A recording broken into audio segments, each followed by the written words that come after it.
Hello everyone. Let's start chapter number 1 computer system overview.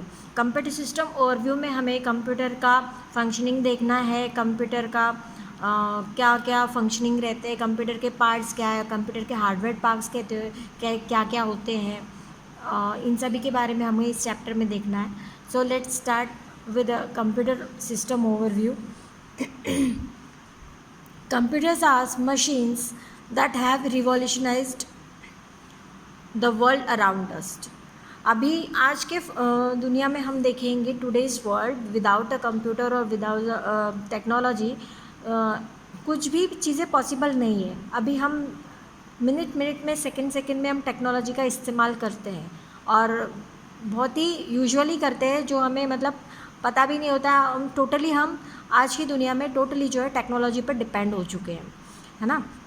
So the way we used to live around 25 to 30 years ago is very different from how we live today. बहुत ही आज से 20 साल के या 25 साल के पहले की लाइफ देखें तो इतना जो वर्ल्ड था, दुनिया थी, बिल्कुल भी टेक्नोलॉजी भी इतनी ज़्यादा डिपेंड नहीं थी जितनी आज है. अब modern age students can not even imagine life without email. आज की दुनिया में email, internet, print outs, playing music on computers, तो इन चीज़ों के अलावा कुछ सोच ही नहीं सकते. ये सारी चीज़ें हम डे बाय डे हम डेली रूटीन में है ये सारी चीज़ें हमारे. और smartphone, photo just a click away in the form of smartphones and so on. In short, in every aspect of life around us we see computers play a role directly और indirectly. Directly और indirectly हमारे life में एक बहुत important चीज़ हो गई है हमारे लाइफ की आजकल है. Computers deliver so much diligent and efficiently all thanks to the wonderful combination of the hardware and software. So let's understand this two terms. What is hardware and software? Hardware means that the physical components we can touch and feel. जो हम आँखों से देख रहे हैं, touch कर सकते हैं, फील कर सकते हैं, जो भी फिजिकल कंपोनेंट्स होते हैं उनको हार्डवेयर्स कहते हैं. तो जैसे कि सीपीयू है, आपको मॉनिटर दिख रहा है, कीबोर्ड दिख रहा है, माउस दिख रहा है, स्कैनर दिखता है, प्रिंटर दिखता है, तो ये सारी चीज़ें क्या है? हार्डवेयर डिवाइसेस है जिनको हम टच कर सकते हैं, फील कर सकते हैं, है ना. So hardware, the physical electronic component of a computers are called hardware. Example keyboard, CPU, monitor, printer, etc. And the software is what? These are the recorded instructions and programs that govern the working of a computer. जो भी computer के अंदर जो instructions होते हैं, जो programmes होते हैं, उनको हम कहते हैं softwares.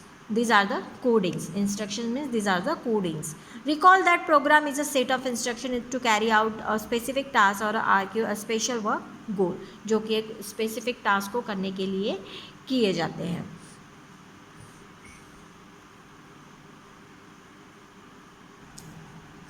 Basic computer organisation. Basic computer organisation में अगर हम देखें कि आपका जो कंप्यूटर है कि क्या उसके कंपोनेंट्स है और ये कैसे कंपोनेंट एक दूसरे से कनेक्टेड है, कैसे एक दूसरे पे डिपेंडेंट है.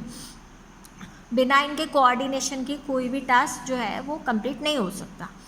Computer organization refers to a logical structure of a computer describing how its components are connected to one another. कैसे इसके components एक दूसरे से connected है, how they affect one another's functioning, एक दूसरे के functioning को कैसे affect करते हैं, and contributing overall performance of the computer, कैसे एक दूसरे को coordinate करते हुए सब कुछ complete करते हैं, काम करते हैं. Computers, as you must be knowing, follow the IPO principle. So what is the IPO principle? This is stand for the input process and output principle. तो हर सारी चीज़ें, जैसे हम कुछ भी अगर प्रैक्टिकली भी हम कोई चीज़ को सोचते हैं कि हमें ये चीज़ करना है, तो सबसे पहले हमको क्या करना पड़ता है? किसी चीज़ को करने के लिए हमको उसमें क्या क्या चीज़ें लगेंगी, फिर उस पर हमें प्रोसेस क्या करनी होगी, ये सारी चीज़ें आती है. तो ये सारी चीज़ें जो होती हैं इनको हम कहते हैं इनपुट, प्रोसेस एंड आउटपुट. कि हमें सबसे पहले सोचना है कि हमको आउटपुट क्या चाहिए, उस आउटपुट को अचीव करने के लिए हमें इनपुट क्या देना होगा, और इस इनपुट पे हमें प्रोसेस क्या करनी होगी जिससे ये हमें आउटपुट मिलेगा, है ना. A certain is a process to generate a specific output. So the computer organization is also like this. These are the components dedicated to obtain input in a different trends. Components dedicated to perform a processing part of a components to produce output in a different forms. These are the basic functioning or basic computer organization of a computers. This is the CPU. ALU stand for the arithmetic and logical unit, which will learn later. Control units and registers. This is the memory and input unit, output unit and storage units. So let's talk about the input unit. Input unit से आप क्या समझते हो? Input का मतलब है कि जो भी हमें आउटपुट चाहिए उसके लिए हमें कुछ तो देना होगा, कुछ तो उसके पास में एक रॉ मटेरियल देना होगा जिस पे वो प्रोसेस करके आपको इन्फॉर्मेशन जनरेट करेगा, है ना. तो ये इनपुट यूनिट्स क्या होते हैं? जिसके द्वारा हम कंप्यूटर को इनपुट देते हैं वो इनपुट यूनिट होते हैं, है ना. तो ये इनपुट यूनिट कौन से होते हैं? जैसे कीबोर्ड है, कीबोर्ड से हम इनपुट देते हैं. माउस है, माउस से हम इनपुट देते हैं. फिर और भी कई तरीके के इनपुट डिवाइसेस है, जैसे जॉयस्टिक है, MICR है, OCR है, वो सभी देखना है. The input unit is a form by input device attach to the computer. ये कंप्यूटर से अटैच होंगे. Examples of input devices are media are keyboard, mouse, magnetic ink character reader MICR, optical mark reader OMR, optical character reader and joystick etc. The input unit is responsible for taking input and converting it into a computer understandable form, the binary code. तो input unit का working क्या है, इसका काम क्या है, किस चीज़ के लिए रिस्पॉन्सिबल होता है? ये यूज़र से इनपुट लेने के बाद ये मशीन अंडरस्टैंडेबल फॉर्म में कन्वर्ट करने का काम करता है ना. क्योंकि हम जो इनपुट दे रहे हैं वो मशीन नहीं समझ पाएगी. वो क्या करता है? उसको अपने अंडरस्टैंडेबल फॉर्म में कन्वर्ट करता है. तो ये काम किसका होता है? इनपुट यूनिट का. तो input unit is responsible for taking input and converting it into a computer understandable form, that is binary code. Binary code में कन्वर्ट करता है जिससे कि कंप्यूटर अंडरस्टैंड करेगा. Since a computer operates on electricity, it can understand only the language of electricity, that is either on or off or high voltage or low voltage. तो computer जो है electronic component है. Electricity की भाषा में अगर बोले तो ऑन या ऑफ की भाषा समझता है, हाई या लो वोल्टेज की भाषा समझता है. That means the computer can understand 2 stages only. Which are 2 stages? On और ऑफ, हाई और लो. तो हाई और लो, वन ऑन और ऑफ मतलब क्या? ऑन मतलब 1, ऑफ मतलब 0. तो कंप्यूटर कौन सी लैंग्वेज समझता है? ये 2 ही लैंग्वेज समझता है. That is called binary. On off, 1 और 0, ये 1 और 0 की ही लैंग्वेज जो है कंप्यूटर अंडरस्टैंड करता है. That means the computer can understand 2 stages, on और ऑफ, और हाई वोल्टेज और लो वोल्टेज, और the binary language that usage just 2 symbols, 1 for on and 0 for of. तो ये जो कंप्यूटर है सिर्फ बाइनरी लैंग्वेज ही अंडरस्टैंड करता है, जो सिर्फ 2 सिम्बॉल पे है, डिपेंड करता है. ऑन मतलब 1, ऑफ मतलब 0. All the input consider of data on which the action was to be performed as well as the instructions. On the same line, the computer input also consists of data and instruction. तो computer input में हम data भी देते हैं और उस पर process क्या करनी है, मतलब उसको हम इंस्ट्रक्शन भी देते हैं. सिर्फ इनपुट देने से काम नहीं चलेगा, उस पर क्या प्रोसेस करनी है उसके लिए हमको उसको इंस्ट्रक्शन भी देने होंगे. For example, if the given input to the computer is at 2 and 3, हमने दिया 2 और 3 देना है और इसका हमको क्या चाहिए? सम चाहिए, ऐड करना है हमको. The data consist of 2 and 3. Data आपने दिया 2 and 3 and the instruction is add. Instruction आपकी क्या हुए? आपने प्रोसेसिंग के लिए क्या बोला? Add. Similarly if a given input is print hello world, then add, then data consist of hello world. Data आपने क्या दिया? Hello world. इंस्ट्रक्शन क्या दिया? प्रिंट. भाई क्या करना है? इस हेलो वर्ल्ड को प्रिंट करना है. इंस्ट्रक्शन हो गई आपकी print. The input unit is comprised the different input devices that takes the input in a different forms and pass them in a digital form to the CPU for processing. तो different form में input लेके उसे convert करके CPU को processing के लिए पास करता है, भेजता है. कुछ कॉमन इनपुट डिवाइसेस यहाँ पर दिए गए हैं, जैसे कीबोर्ड, माउस, माइक्रोफोन. कीबोर्ड्स का क्या वर्किंग है? एज अ टाइपराइटर तरह काम करता है वो, जिसमें हम लेटर्स, सिम्बॉल्स, हर तरीके के डिजिट्स हम दे सकते हैं, सारे पंक्चुएशन मार्क्स हम सब कुछ दे सकते हैं. Keyboard is a typewriter like device which is use to type in the letters, digits and commands. After that mouse.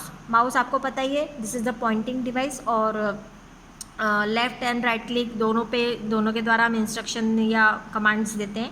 Mouse is a pointing device with either roller on its base और some laser mechanism. या तो roller ball होता है या फिर laser mechanism के through ये work करता है. Mouse control movement of pointer, also called a mouse pointer on a screen.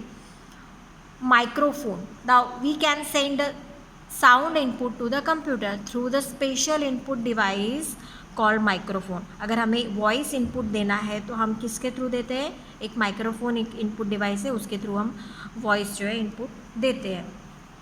Mic convert the sound received into a computers format. Mic क्या करता है? आपके साउंड को कन्वर्ट करता है कंप्यूटर अंडरस्टैंडेबल फॉर्म में, which is called digitised sound और digital audio, जिसको हम कहते हैं डिजिटाइज्ड साउंड. क्यों डिजिटाइज्ड साउंड? क्योंकि बाइनरी में ये कन्वर्ट होता है, इसीलिए इसको हम कहते हैं digitised sound. Digitized sound or digital audio. A mic can work if your computer has a special hardware known as a sound card. Mic कब वर्क करेगा? जब आपके सिस्टम में साउंड कार्ड है तब वर्क करेगा, अदरवाइज नहीं करेगा. Now the next is output unit. तो आउटपुट यूनिट क्यों रिस्पॉन्सिबल, किस चीज़ के लिए रिस्पॉन्सिबल है? कि आपके जो भी डेटा है उसको आपके प्रिंटेड फॉर्म में कन्वर्ट करता है, प्रिंटेड फॉर्म में देता है आपको, है ना. तो एक तो आपका आउटपुट जो है आपको कहाँ पे दिखता है? एक मॉनिटर पे दिखता है. तो और प्रिंटेड कॉपी के लिए आपको क्या यूज़ करना पड़ता है? प्रिंटर यूज़ करना पड़ता है ना. तो ये दोनों भी क्या है? मॉनिटर और प्रिंटर, ये आपके आउटपुट डिवाइस है. So let's see, the output unit is formed by the output devices attached to the computer. ये भी कंप्यूटर को अटैच होते हैं. The output coming from the CPU is in the form of electronic binary signal which needs conversion in the some form which can be easily understood by a human beings. मतलब जो output आता है CPU की तरफ से वो binary form में होता है. ह्यूमन अंडरस्टैंडेबल फॉर्म में करने के लिए इसको क्या करना पड़ता है? कन्वर्ट करना पड़ता है, जिससे कि ह्यूमन समझ जाए, उसको अच्छे से अंडरस्टूड कर ले. Characters, graphicals and audio visual forms. This function of a conversion is a perform by the output unit. तो ये काम होता है आउटपुट यूनिट का कि सीपीयू से आए हुए आउटपुट को वो क्या करता है? बाइनरी में आता है, तो वो बाइनरी में आने के बाद में यूज़र अंडरस्टैंडेबल फॉर्म में वो कन्वर्ट करता है. अब पहला आउटपुट डिवाइस है आपका मॉनिटर. मॉनिटर क्या है? मॉनिटर को हम स्क्रीन और स्क्रीन भी कहते हैं, या विजुअल डिस्प्ले यूनिट या वीडियो भी कहते हैं. Is the most common form of output from computer. It display information in a similar way to that shown a television screen. जैसे टेलीविजन स्क्रीन में दिखता है वैसे हमको मॉनिटर पे भी दिखता है. The picture on a monitor is made of a thousands of tiny colors dots called a pixels. इसको हम क्या कहते हैं? tiny color dots. इसके द्वारा हमारी पिक्चर बनता है, हमको कहते हैं पिक्सेल्स. प्रिंटर आप सभी को पता है कि पेपर में प्रिंट आउट निकल के बाहर आता है, तो प्रिंटर का ही काम होता है. ये printers are the device that delivers the information by means of printed character on paper. After that speaker आपको पता है किस लिए यूज़ किए जाते हैं? साउंड सुनने के लिए हम स्पीकर यूज़ करते हैं. तो ये भी क्या है? एक आउटपुट डिवाइस है. कंप्यूटर से आपको आवाज़ सुनाई देती है. Speakers receive the sound in the form of electric current from the sound cards and then convert it to the sound format audible to the user. audible user मतलब ये human को अंडरस्टैंड हो उसमें हमें सुनाई देता है ना. तो ये भी कन्वर्ट करता है डिजिटल से, आपको ह्यूमन अंडरस्टैंडेबल फॉर्म में कन्वर्ट करके आपके सामने सुनाता है.